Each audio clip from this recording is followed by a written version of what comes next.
नमस्कार स्टूडेंट्स। श्री रतनलाल कंवरलाल पाटनी राजकीय स्नातकोत्तर महाविद्यालय किशनगढ़ जिला अजमेर के यूट्यूब चैनल CCE राज किशनगढ़ पर आप सभी का स्वागत है।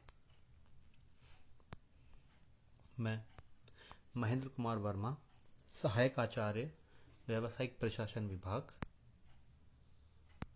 स्टूडेंट्स, आज हम बीकॉम पार्ट थर्ड के paper first principle of marketing विपणन के सिद्धांत के अंतर्गत आज हम बात करेंगे उत्पाद नियोजन तथा विकास यानी कि प्रोडक्ट प्लानिंग एंड डेवलपमेंट। तो हमने हमारे पिछले जो वीडियो है उसमें हमने उत्पाद नियोजन के ऊपर डिस्कस किया था। इस वीडियो में हम प्रोडक्ट डेवलपमेंट यानी कि उत्पाद विकास के ऊपर डिस्कस करेंगे। तो अगर हम उत्पाद विकास की बात करें यानी कि प्रोडक्ट डेवलपमेंट की बात करें तो उत्पाद विकास से सामान्य शब्दों में हम ये अर्थ लगा सकते हैं कि नए उत्पाद के विकास मतलब नई उत्पाद का विकास करना। इसमें वे सभी कार्य सम्मिलित होते हैं जो किसी नवीन उत्पाद के विकास के लिए आवश्यक होते हैं। इसमें वो सारी प्रक्रियाएं या वो सारे चरण इसमें सम्मिलित हैं जो कोई भी फर्म या कंपनी किसी अपने नए उत्पाद को विकास करने या विकसित करने के लिए काम में लेती है या प्रोसेस को अपनाती है। अब अगर हम इसकी उत्पाद विकास की जो परिभाषाएं हैं उसके ऊपर बात करें तो सबसे पहले जो परिभाषा है वो है कॉटलर तथा आर्मस्ट्रॉन्ग के अनुसार, यानी उन्होंने उत्पाद विकास के बारे में क्या कहा है।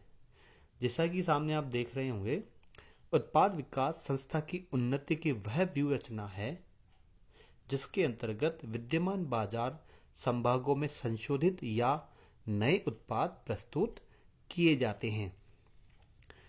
उत्पाद विकास संस्था की उन्नति यानी कि प्रगति, क्योंकि कोई भी फर्म या कंपनी जब उत्पाद बनाएगी, मार्केट में प्रस्तुत करेगी, ग्राहक उसे खरीदेंगे या उसे अपनी आवश्यकताओं को संतुष्ट करेंगे, तभी किसी संस्था की उन्नति संभव है। तो उन्नति की वह व्यूह रचना यानी कि वह स्ट्रेटेजी है जिसके अंतर्गत विद्यमान बाजार संभागों में यानी कि जो भी मार्केट की सेगमेंटेशन है उनके अनुसार संशोधित या नए उत्पाद प्रस्तुत किए जाते हैं। यानी कि प्रत्येक जो संस्था है या कंपनी है वो अपने अपने भौगोलिक या किसी भी तरीके से जो बाजार को विभाजित करती है, अपने छोटे छोटे भागों में जो डिवाइड करती है, उसके अनुसार वो नए उत्पाद या संशोधित उत्पाद बाजार में प्रस्तुत करती है। अगली जो परिभाषा है वो है कोड विकर के अनुसार। उन्होंने भी कभी संक्षिप्त परिभाषा दी है कि उत्पाद विकास से तात्पर्य बाजार की सटीक अपेक्षाओं को पूरा करने के लिए उत्पाद का आविष्कार करना है। बाजार की सटीक अपेक्षा, बाजार का मतलब यहाँ उपभोक्ताओं से ही है, क्योंकि बाजार के अंतर्गत जब उपभोक्ता आते हैं तो उनकी इच्छाएं, उनकी आवश्यकताएं को पूरा करने के लिए ही नए उत्पाद का आविष्कार किया जाता है या उसमें कोई संशोधन किया जाता है। तो इन दोनों परिभाषाओं से ये स्पष्ट है कि कोई भी फर्म या कंपनी मार्केट में या बाजार में अपने उपभोक्ताओं के लिए संशोधित या नए उत्पाद प्रस्तुत करती है ताकि वह अपने उपभोक्ताओं की आवश्यकताओं एवं इच्छाओं को या अपेक्षाओं को पूर्णतया संतुष्ट कर सके। अब अगर हम बात करें कि उत्पाद विकास प्रक्रिया के चरण क्या क्या होते हैं या किन चरणों से गुजरकर एक उत्पाद मूलतः बाजार में प्रस्तुत होने के लिए पूर्ण रूप से तैयार होता है। उत्पाद विकास करना, जैसे कि आप जानते हैं कि बहुत ही जटिल यानी कि बहुत कॉम्प्लिकेटेड कार्य है। इसकी सफलता के लिए आवश्यक है कि इसकी विधिवत प्रक्रिया को अपनाया जाए। यानी कि आप ऐसा नहीं है कि कोई भी आपने सोचा और आपने मार्केट में कोई प्रोडक्ट लॉन्च कर दिया, उसके पीछे एक बहुत लंबी चौड़ी प्रक्रिया होती है या चरण होते हैं। ऐसी प्रक्रिया के बहुत से चरण होते हैं। बहुत सी संस्थाएं अलग अलग तरीके के चरणों को उसको फॉलो करती है। हर फर्म या कंपनी अपने अपने सुझावों को मानती है, अपने विचारों को अपनाती है। लेकिन हम यहाँ पर एक जो आदर्श उत्पाद प्रक्रिया है यानी कि एक स्टैंडर्डाइज जो प्रोडक्ट प्रोसेस है डेवलपमेंट का, उसके ऊपर डिस्कस करेंगे। उसमें जो ये 6 चरण हमने इसमें दे रखे हैं वो है, जैसे पहला है विचारों की उत्पत्ति, दूसरा है विचारों की जांच परख, तीसरा है व्यावसायिक विश्लेषण, चौथा है उत्पाद विकास, पांचवा है जांच विपणन, और छठा है उत्पाद का व्यावसायीकरण। यानी कि इन 6 चरणों को गुजरने के पश्चात ही कोई उत्पाद बाजार में प्रस्तुत होने के लिए पूर्ण रूप से तैयार होता है। अब हम वन बाय वन करके ये जो 6 चरण हैं इनका अध्ययन करेंगे।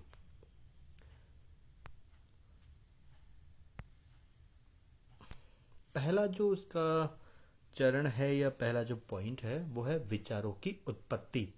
यानी कि किसी भी प्रोडक्ट को मार्केट में उतारने से पहले या उसका सृजन करने से पहले उसकी उत्पत्ति, उसकी विचारों की उत्पत्ति होना बहुत आवश्यक है। और ये विचार कहाँ कहाँ से आ सकते हैं, इसके ऊपर भी इसमें बताया गया है।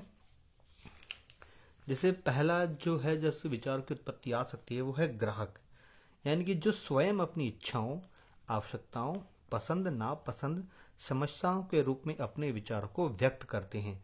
यानी कि कोई भी संस्था या फर्म अपने ग्राहकों से भी ये विचार जान सकती है कि उनकी आवश्यकताएं क्या हैं, उनकी इच्छाएं क्या हैं, उनकी पसंद नापसंद के बारे में जान सकती है और उनके विचारों को ग्रहण कर सकती है। दूसरा है विक्रयकर्ता। विक्रयकर्ता जो ग्राहक तथा बाजार के निकट संपर्क में होते हैं, वे बाजार की मांग, प्रतिस्पर्धी उत्पादों, उपभोक्ताओं की समस्याओं के आधार पर अपनी संस्थाओं को नए उत्पाद के लिए विचार उपलब्ध करा सकते हैं। क्योंकि जो सेल्स पर्सन है वही सबसे ज़्यादा नज़दीक होते हैं ग्राहकों और बाजार के, और जो कंपटीशन है या जो प्रतिस्पर्धा है बाजार में, उसको वो भली भांति समझते हैं। तीसरा है उत्पादन विभाग के कर्मचारी। संस्था के जो विद्यमान उत्पादों की कमियां एवं अच्छाइयां हैं, दोनों को भली भांति उत्पादन विभाग के कर्मचारी ही समझते हैं। यानी कि उसमें कोई भी रद्द-बदल करना है या कुछ चेंजेस करने हैं, कुछ संशोधन करना है, तो जो उत्पादन विभाग के कर्मचारी हैं वो संस्था को अपने विचारों से अवगत करा सकते हैं। अगला है उच्च प्रबंधक, यानी कि हायर मैनेजमेंट। हायर मैनेजमेंट के बारे में जैसे आप जानते हैं कि वह सभी जगह आते जाते रहते हैं, विदेशों में घूमते हैं, अनेक प्रतिनिधियों से मिलते हैं, विभिन्न राष्ट्रीय एवं अंतर्राष्ट्रीय मेलों में, प्रदर्शनियों में जाते रहते हैं। तो वो जब वहां से जाते हैं तो उन्हें तरह तरह लोगों से उनसे मुलाकात होती है, तो उन वहां पर जाकर भी वो नए उत्पादों के विचारों को वहां से ग्रहण कर सकते हैं और अपनी संस्था को बता सकते हैं। अगला है मध्यस्थ। मध्यस्थ भी विचारों, उत्पादों के महत्वपूर्ण स्रोत, यानी कि वहां से भी विचार आते हैं या उनके जो विचार होते हैं उनके द्वारा भी उत्पादों का नवाचार किया जा सकता है। उपभोक्ताओं, ग्राहकों, फुटकर व्यापारियों से प्रत्यक्ष संपर्क करते हैं और वे अपने अच्छे विचार एक संस्था को दे सकते हैं। अगला है शोध एवं विकास कार्यक्रम के द्वारा। शोध एवं विकास कार्यक्रम के द्वारा भी संस्था नए उत्पादों की खोज कर सकती है, नई दवाओं, नई रासायनिक पदार्थों, नई उपकरणों, साधनों की खोज, शोध एवं विकास कर सकती है और नए उत्पाद के विचारों को ठोस एवं आधारभूत संरचना प्रदान कर सकती है। अगला है प्रतिस्पर्धी संस्थाएं। जो भी बाजार में प्रतिस्पर्धी संस्थाएं होती है उनसे भी नए विचार संस्था के पास आ सकते हैं। फिर है विनियोजक, जो आपके इन्वेस्टर्स होते हैं। विदेशी बाजार, जो फॉरेन मार्केट्स हैं वहां से भी आपके पास में विचार आ सकते हैं। और अन्य स्रोतों में हम पत्रिकाएं, विभागीय प्रतिवेदन, प्राचीन ग्रंथ, स्वतंत्र शोधकर्ता एवं विचारक, व्यापार संघ, मतलब जो भी इसमें सम्मिलित हैं उनके पास जो भी विचार आते हैं या वो अपनी पत्र पत्रिकाओं में लेख प्रकाशित करते हैं, तो उनके द्वारा भी नए उत्पादों या नए उत्पाद के बारे में जानकारी ली जा सकती है, नया इनोवेशन किया जा सकता है। दूसरा जो इसका चरण था वो था विचारों की जांच परख। यानी कि जो कॉन्सेप्ट, जो थॉट आपके पास में आया है उनकी जांच परख करना। ये थॉट तो आ गया, अब वो थॉट आपके अनुकूल कितना है, संस्था के अनुकूल कितना है, उसके बारे में जानकारी करना। जैसे कि इसमें जो जांच परख जो की जाती है किसी भी विचार की संस्था के लिए, उसमें उत्पाद विकास प्रक्रिया के प्रथम चरण से जो विचार आया है, दूसरे चरण में उसका जांचा परखा एवं मूल्यांकन किया जाता है। उनके जांच परख एवं मूल्यांकन के बाद ही उन विचारों को त्यागा जाना है या और अनुपयोगी बनाया जाना है या संस्था के लिए उन्हें काम में लिया जाना है, उसके बाद ही इसका निर्णय किया जाता है। तो मूल्यांकन किन किन चरणों पे किया जाता है? जैसे पहला पॉइंट है संस्था के उद्देश्य के साथ अनुकूलता, यानी कि जो संस्था के जो उद्देश्य है क्या उसके अनुकूल वो विचार हैं। विचारों की व्यवहारिकता, यानी कि जो विचार किसी के पास आया है या आपने किसी से ग्रहण किया उसकी व्यवहारिकता कितनी है। कहीं ऐसा तो नहीं कि आपने विचार तो अपना लिया लेकिन एज अ प्रैक्टिकली वो पॉसिबल नहीं है, और ग्राहकों के लिए भी वो एक हास्यास्पद स्थिति हो सकती है। विचारों के अपनाने पर आवश्यक पूंजी, यानी कि कोई नया विचार आप उसको अडॉप्ट कर रहे हैं तो उसके लिए कितनी पूंजी की आवश्यकता होगी वो संस्था के पास होना बहुत जरूरी है। कच्चे माल एवं अन्य साधनों की उपलब्धता, कि जो विचार जिस विचार से आप नया प्रोडक्ट बनाना चाह रहे हैं उसके लिए कच्चा माल एवं अन्य साधन कहाँ से उपलब्ध होंगे। तकनीकी एवं प्रबंध की योग्यता की उपलब्धता, उत्पाद की नवीनता, विपणन योग्यता, संस्था की ख्याति पर उसका क्या प्रभाव होगा। यानी कि नया विचार आता है और उसको अगर आप कोई संस्था अडॉप्ट करती है तो संस्था की अभी की जो गुडविल है उसके ऊपर उसका अनुकूल या प्रतिकूल क्या प्रभाव रहेगा, इसका भी जांच परख उस विचार को अडॉप्ट करने से पहले की जाती है। तीसरा जो इसका चरण है वो है व्यावसायिक विश्लेषण, यानी कि बिजनेस एनालिसिस। अब बिजनेस एनालिसिस भी जो दूसरा चरण है जांच परख, उसके बाद जो उत्पाद विचार दमदार एवं हितकारी नजर आते हैं उनका व्यावसायिक विश्लेषण किया जाता है। या हम ऐसे भी इसको समझ सकते हैं कि जांच परख या मूल्यांकन के बाद शेष बचे उत्पाद विचारों की व्यावसायिक उपादेयता, व्यवहारिकता एवं लाभदेयता का अध्ययन किया जाता है। अब ये जो अध्ययन है वो किन किन आधारों पर किया जाता है? जैसा कि पहला है मांग विश्लेषण, जिसमें सभी उत्पाद विचार से निर्मित माल की संभावित मांग का विश्लेषण एवं अनुमान किया जाता है। यानी कि आपने जब विचार अपना लिया है, उसकी जांच परख कर ली है, अब जब आप उसे मार्केट के लिए तैयार करने से पहले कि मार्केट में उस प्रोडक्ट की, उस विचार से जो प्रोडक्ट बना है उसकी मार्केट में या बाजार में कितनी डिमांड क्रिएट हो सकती है, उसका एक अनुमान लगाना बहुत जरूरी होता है। दूसरा है लागत विश्लेषण, कि जिसमें उत्पाद निर्माण के लिए आवश्यक पूंजी, उत्पाद निर्माण एवं विपणन की लागतें आदि का अनुमान एवं विश्लेषण करना बहुत आवश्यक होता है। यानी कि आप जब नया प्रोडक्ट बना रहे हैं उसमें लागत कितनी आएगी और संस्था के पास उस लागत को वहन करने का कितनी पूंजी संस्था के पास में है, इसका भी पहले विचार करना बहुत जरूरी है। फिर लाभदेयता विश्लेषण, जिसमें उत्पाद की लाभदेयता का अनुमान लगाया जाता है कि जब आपने मांग विश्लेषण कर लिया, लागत विश्लेषण कर लिया, आप विचार करके आपने उस प्रोडक्ट को तैयार करने के बारे में सोच लिया, तो अब उससे संस्था को लाभ कितना आएगा, इसके लिए उसका ब्रेक इवन जो एनालिसिस, यानी ब्रेक इवन पॉइंट का जो एनालिसिस है उसको करना बहुत ज़रूरी है। उसी से आपका अनुपात विश्लेषण तैयार किया जाएगा कि किस ब्रेक इवन पॉइंट पर आपको लाभदेयता की स्थिति आएगी। चौथा जो इसका चरण है वो है उत्पाद का विकास, यानी कि प्रोडक्ट का डेवलपमेंट। इस अवस्था में उत्पाद विचार को उत्पाद में परिवर्तित किया जाता है, यानी कि जो उत्पाद का विचार आपके पास में आ चुका है उसको अब विचार को अब उत्पाद में परिवर्तित, यानी कि उत्पाद के रूप में उसको एक्सेप्ट किया जाता है। इस चरण में उत्पाद को वास्तविक रूप से बनाया जाता है तथा उसका परीक्षण किया जाता है। इस प्रक्रिया में उत्पाद के रंग, रूप, गुण, आकार, किस्म, पैकेजिंग, नाम आदि का भी निर्धारण किया जाता है। उत्पाद विकास के का ये जो चरण है या इसकी जो प्रक्रिया है, इसके अंतर्गत कुछ पॉइंटों का या कुछ प्रक्रियाओं का ध्यान किया जाता है, जिसमें जो पहला है वो है लक्षण निर्धारण क्रियाएं, जिसके अंतर्गत विपणन विभाग ग्राहकों की इच्छाओं, आवश्यकताओं, पसंद, वरीयता आदि के आधार पर उत्पाद के लक्षणों को निर्धारित करता है। इसमें उत्पाद की किस्म, रंग, रूप, आकार, डिजाइन आदि को निर्धारित किया जाता है। दूसरा है वैज्ञानिक एवं इंजीनियरी क्रियाएं, यानी कि जिसके अंतर्गत उत्पाद को भौतिक स्वरूप या मूर्त रूप से तैयार किया जाता है। विपणन विभाग द्वारा निर्धारित उत्पाद के लक्षणों के अनुरूप ही उत्पाद को तैयार किया जाना चाहिए। नहीं तो एक जो वैज्ञानिक का जो अगर उसमें हम आउटपुट नहीं लेंगे, एक वैज्ञानिकता का गुण नहीं लेंगे, तो वो आपके उत्पादों के जो लक्षण है उसके अनुरूप उत्पाद तैयार नहीं होगा और उसकी जो सक्सेस या उसकी सफलता की जो दर है वो भी कम ही रहेगी। थर्ड जो पॉइंट है वो है क्रियात्मक परीक्षण, जिनमें उत्पाद की क्रियाशीलता या संचालन की जांच की जाती है कि वो कितना मार्केट में जाने के लिए तैयार है। अगला है उपभोक्ता वरीयता परीक्षण, जिनमें उपभोक्ताओं की वरीयता की जांच की जाती है।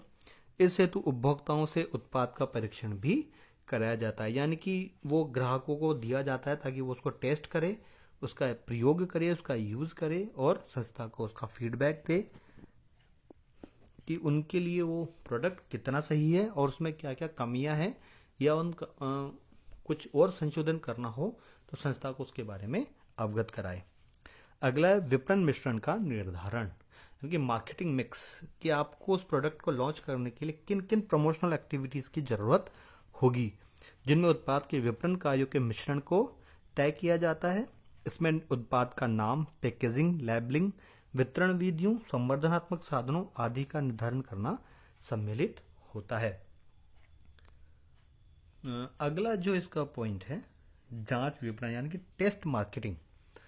इसके अंतर्गत उत्पाद विकास के का जो पिछला जो चरण था, जिसमें हमने पढ़ा था कि उसमें वास्तविक रूप में लाया जाता है तथा उसकी कुछ उपभोक्ताओं से जांच भी कराई जाती है, किंतु ये जो अवस्था है या चरण है में उत्पाद की उपभोक्ताओं से जांच कराने तथा उनकी प्रतिक्रियाएं जानने हेतु वास्तविक बाजार में प्रस्तुत कर दिया जाता है।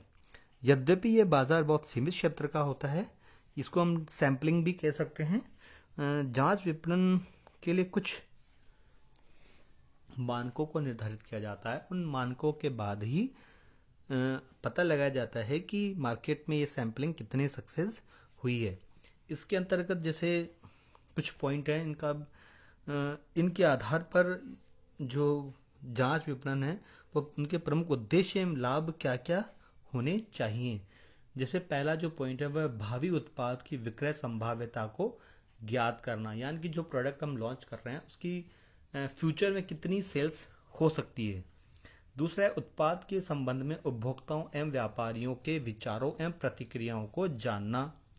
तीसरा है उत्पाद विपणन कार्यक्रम की प्रभावशीलता का मूल्यांकन करना। फिर उत्पाद के दोषों का पता लगाना। फिर नेक्स्ट जो पॉइंट है प्रतिस्पर्धियों की प्रतिक्रियाओं को जानना, उत्पाद का उचित मूल्य निर्धारित करना और वैकल्पिक उत्पाद के विपणन कार्यक्रमों की प्रभावशीलता को जानना। यानी कि ये जो पॉइंट है ये उसकी जो जांच विपणन के प्रमुख उद्देश्य एवं लाभ हैं उसको इंगित करते हैं।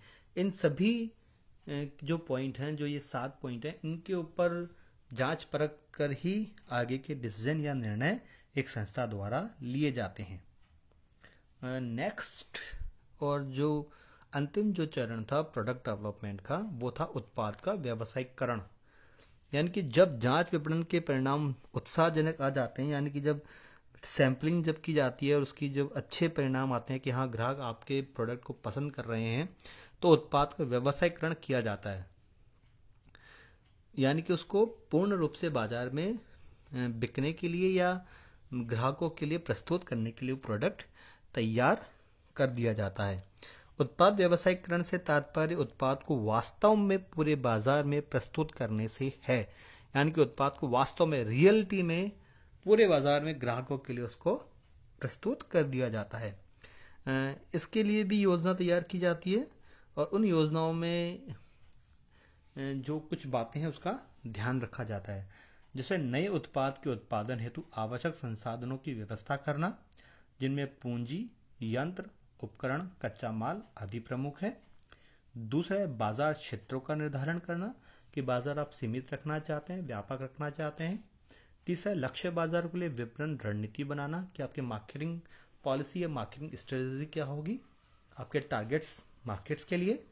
दूसरा मूल्य नीति, उधार नीति आदि का निर्धारण करना कि आपकी प्रोडक्ट की का मूल्य क्या होगा। अगर आप किसी ग्राहक को या मध्यस्थों को माल देते हैं तो उसके लिए उधार नीति यानी क्रेडिट पॉलिसी क्या होगी इसका निर्धारण करना। वितरण मध्यस्थों की व्यवस्था करना यानी कि आपके जो डिस्ट्रीब्यूटर्स चैनल हैं उनकी व्यवस्था करना, आपकी फुटकर होलसेलर जो मीडिएटर्स हैं उनकी व्यवस्था करना। संवर्धनात्मक निर्णय एवं व्यवस्था करना यानी प्रमोशनल जो डिसीजंस हैं उनको लेना और उनकी व्यवस्था करना। विक्रय दल की नियुक्ति एवं प्रशिक्षण की व्यवस्था करना।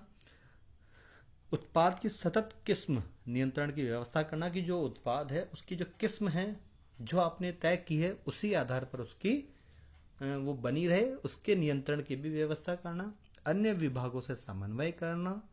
नवीन उत्पाद के नाम, ब्रांड, पेटेंट, पैकेजिंग आदि के पंजीयन एवं सुरक्षा की व्यवस्था करना यानी कि कोई उसे कॉपी तो नहीं कर रहा है या उसके ब्रांड को, उसके नाम को, उसके पेटेंट को, उसके पैकेजिंग को कि कोई कॉपी करके कोई पायरेटेड माल या जो प्रोडक्ट है उसको मार्केट में यूज तो नहीं कर रहा है। और लास्ट जो पॉइंट है वह उत्पादों के परिवहन एवं भंडारण की व्यवस्था यानी कि जो प्रोडक्ट जब मार्केट में जाएगा तो वो उसके ट्रांसपोर्ट और उसके स्टोरेज की क्या व्यवस्था रहेगी इसका भी पूर्व में ही सब कुछ कार्य करना जरूरी है। उत्पाद को व्यवसायीकरण करने के बाद निरंतर अनुगमन यानी कि फॉलो अप भी करना पड़ता है कि कस्टमर की का फीडबैक क्या है।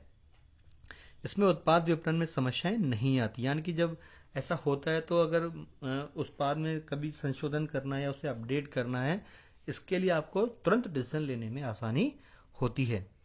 इसमें उत्पाद विपणन में भी समस्याएं नहीं आती और माल के छोटे मोटे दोषों को यथासमय दूर किया जा सकता है। इस पूरी प्रक्रिया का पालन करके कोई भी संस्था अपने उत्पाद को बाजार में प्रस्तुत कर सकती है। तो डियर स्टूडेंट्स, आज के इस वीडियो में इतना ही। आपको ये वीडियो कैसा लगा हमें जरूर बताएं। धन्यवाद।